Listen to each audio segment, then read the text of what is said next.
In this video, you will learn how to fix Microsoft Word documents that are not opening in Windows 10 or Windows 11. This is a simple and straightforward solution, and it works in most cases. Begin by clicking the Windows icon located at the bottom left corner of your screen. From there, open Settings by selecting the gear icon. Once the Settings window is open, look for Apps and select it. Depending on your version of Windows, choose Apps and Features or Installed Apps.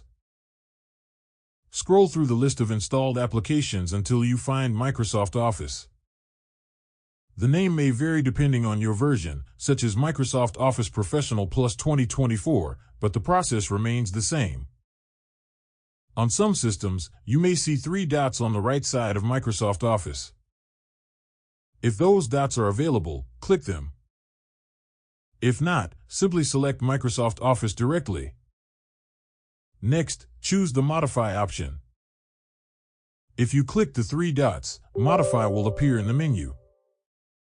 A verification or permission window may pop up, and you should click Yes to continue. After that, select Quick Repair, then click Repair. You may be asked to confirm the repair again, so click Repair once more.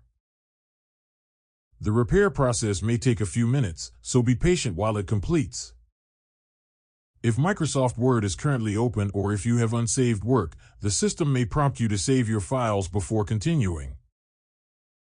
You can choose to save, continue, or cancel based on your preference.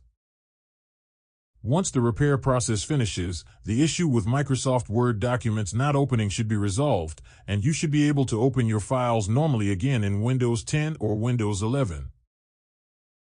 If you think this video is helpful, leave a comment, hit like, subscribe to our channel, and hit the notification bell.